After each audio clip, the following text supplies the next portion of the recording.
Last night, I think I got more than my money's worth from a casting director workshop, and it had nothing to do with the acting. Good morning. This is the morning report from Working Actor NYC. This is your spot for real life stories,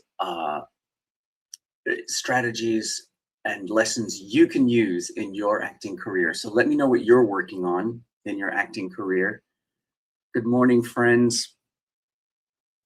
Can I tell you the biggest mistake that actors make when they go to casting director workshops? They think they're there to get the scene right. That is a missed opportunity.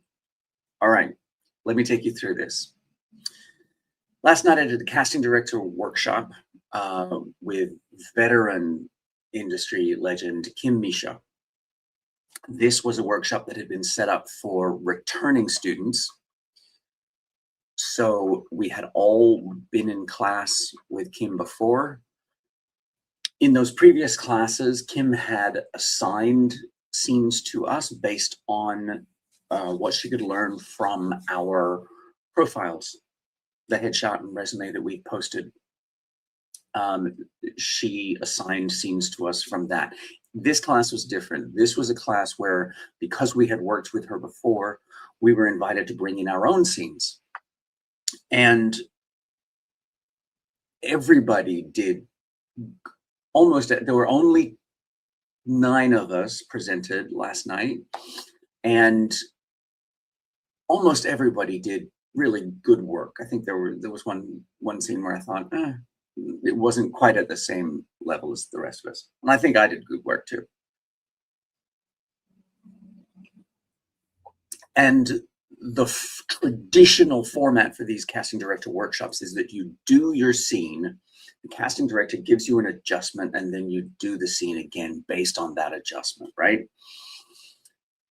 I have to be honest and say that I went into this casting director workshop with a slightly different agenda. My goal with that last night's casting director workshop wasn't to just do the scene well. My agenda was to be memorable and to leave this casting director with language about me. Because if you think you're just going to stand out because you're doing great work, which is an excellent goal, and of course, you know, if you're not doing great work, then it's a completely wasted opportunity. But I've had a slightly bigger agenda than that. I knew I was going to do great work. That wasn't my concern. I wanted to make sure that Kim left the workshop with language about me.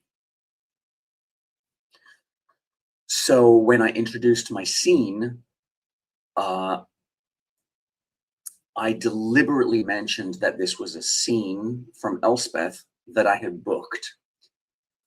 Not to brag, but to establish evidence, to start saying, this is my wheelhouse. This is a character type that I book a lot. And I call this character type the smart servant. Now she has a label.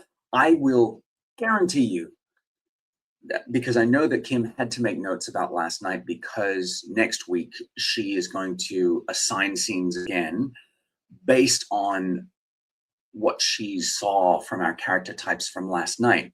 So I can guarantee you that Kim's notes about me use the words smart servant. Those are my words. That's my label. That's my wheelhouse. That is a lane of character and acting where I feel undeniable. I can nail smart servant to the floor. It's, you know, not a particularly widely used character, but it's where I book. I have played the restaurant manager with the comeback, the head waiter who is warm and caring and intelligent and quippy. This is a character type that just keeps coming up for me. The evidence is there in my resume. So I created the label smart servant because that's where it fits for me. And I can see it in other projects. Like I remember, you know, I grew up on the movies of the 80s. And you know, and I think about the butler in Trading Places, or the butler in Arthur, um, the the um, the butler Niles in The Nanny. These are roles where I go, I can nail that to the floor, right? So getting smart about your where you are undeniable, that's what I call your wheelhouse. And I think it's really helpful to put language to it, because I proved it last night. I put those words into Kim Misha's mouth, and that immediately makes me memorable. Not because my acting was awesome, but because I gave her a way to talk about me. Because casting directors are going to walk out of these workshops, they're not going to say, "Oh, the guy in the blue shirt." She's going to remember Smart Servant, right? Good morning, friends. This is the morning report from the Working Actor NYC. We're discussing strategies that you can use in your acting career. Let me know what you're working on. Hey, Robert Hughes, thanks for being here. I appreciate your help and support.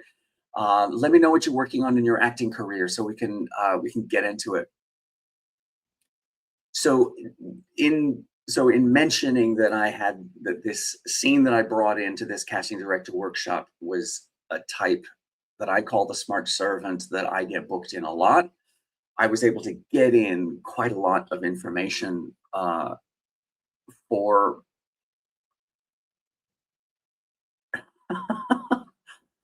oh, YouTube, you're always so full of interesting choices. The YouTube comment section is always such an amazing place to be. Hi, Vamp. Thanks for joining me. Hi, Mama Teach. Hey, Neiman Disguise. Thanks for joining me. Robert Hughes is still here. Thanks for being here. I appreciate your help and support. This is the morning report from the Working Actor NYC, and we're getting into this casting director workshop that I participated in last night. So the fact that I went into this workshop with an agenda of trying to make sure that not only did I do a good job, but I also gave Kim Misha, industry veteran, uh, language about me so that her notes reflected what I wanted it to reflect. I also used the Q&A section at the end to further that agenda, to further that strategy. I didn't ask a generic question. I wanted to deepen her understanding of my other types. So I mentioned that I had other ones, because Smart Servant was the one I demonstrated. I also do boss with bite and what I call vulnerable dad. And she literally repeated the words vulnerable dad back to me. So I will not be surprised if, hey Vamp, I'm in Bushwick right now in Brooklyn, New York. I will not be surprised if the scene that she assigns for me next week reflects either Smart Servant or vulnerable dad, because that's language that I have given her.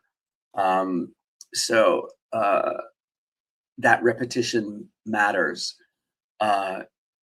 It deepens the conversation about type, and I wanted it to bring that up, and I brought it up in a way that I hoped would be helpful for the other actors in the room.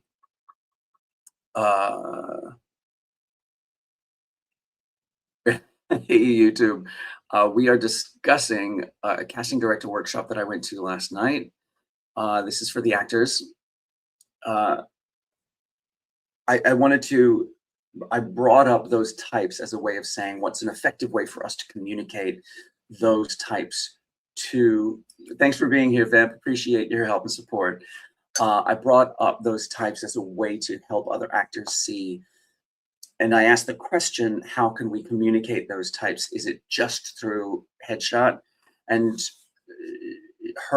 Kim Misha's point, which I think is super valuable, is that this is where you can use clips on your Actors Access page and make sure that your agent uses those on Breakdown Express, which is the industry-facing side of Actors Access. Actors Access is the actor-facing side. Breakdown Express is the side that casting directors and agents and representatives use. So her suggestion was make sure that you have clips that identify that. And I think I'm going to change the language of my clips so that it says more specifically the type that I play in that clip. So it doesn't just say Elspeth, it says Elspeth dash smart servant, daddy's little meatball slash vulnerable dad. I don't think I have a clip up there that demonstrates boss with bite. So that's on me. I'm gonna, and I also asked this because her suggestion was that if you don't have, clips from TV shows or films that you've done that reflect those types, then it's perfectly acceptable to have an audition in there that reflects that, because she has used those to cast people as well.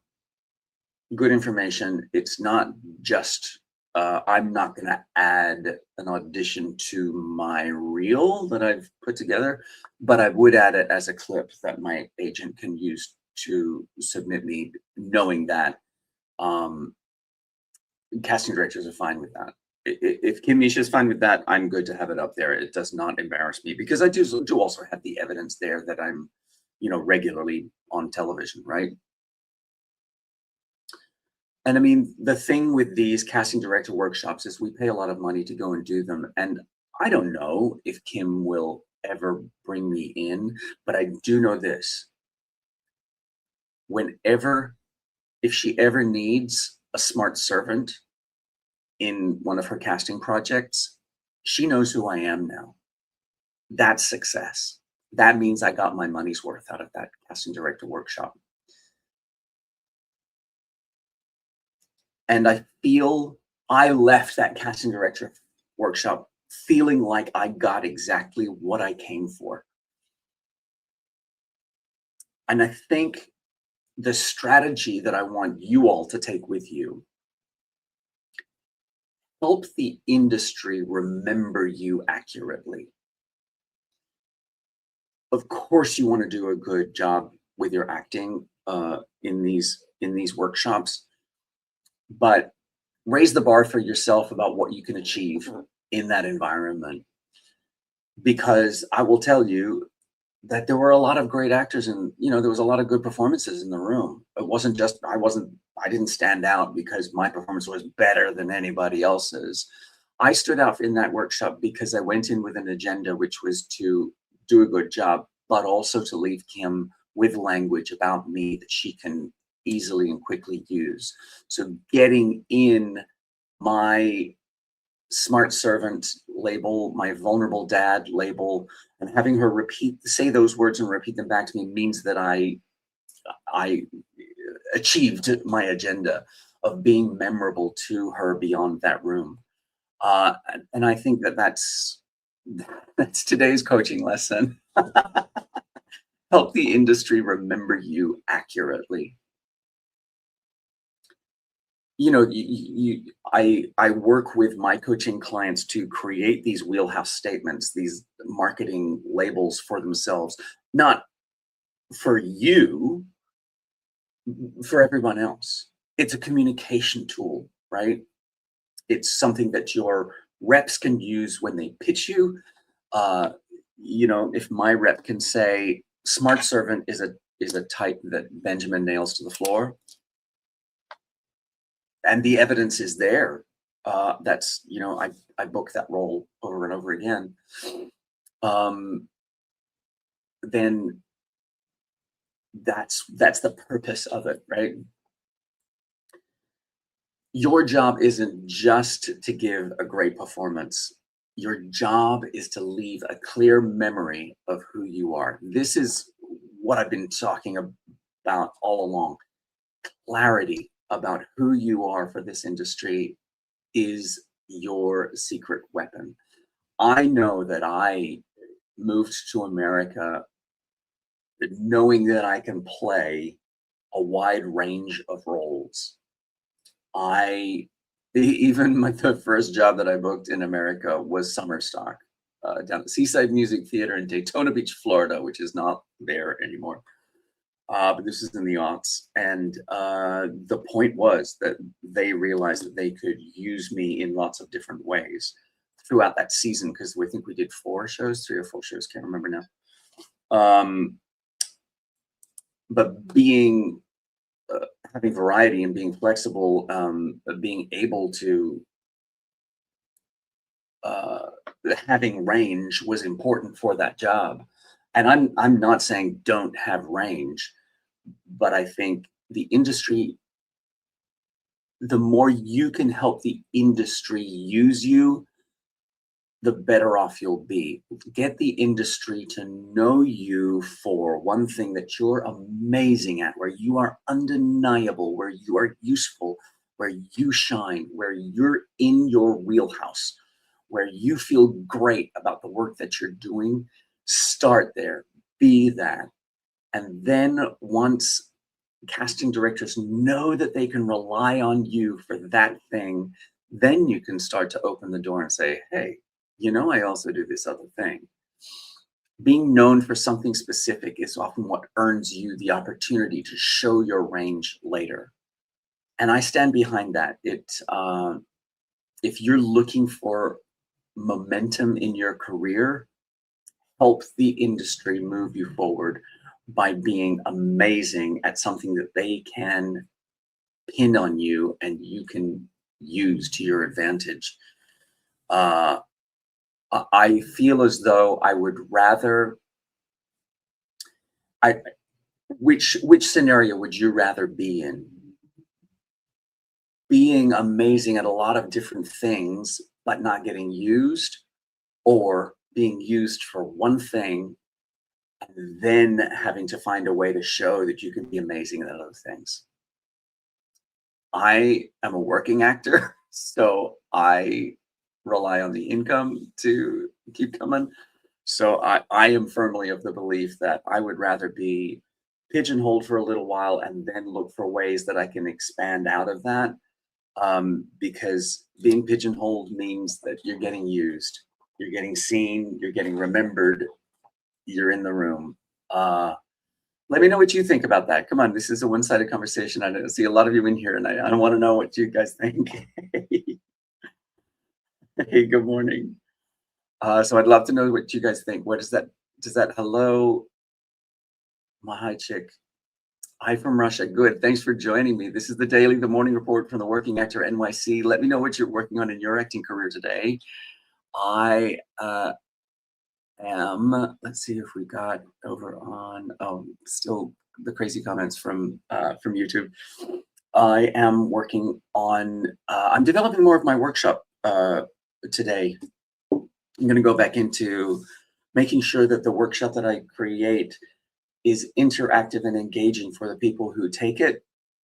So we're going to be using exercises that I develop, that I use for my coaching clients, because I think I want that engagement. I really want people to get value from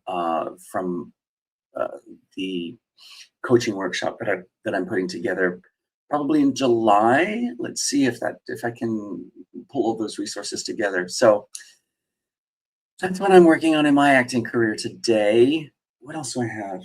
Oh, I haven't heard back about the feature film yet, about whether I've been moved forward from the avail check, but I'm still excited about it. So, all right, friends, I'm gonna hit the road and get to work. Remember, wherever you are in your acting career, you got this. Keep going.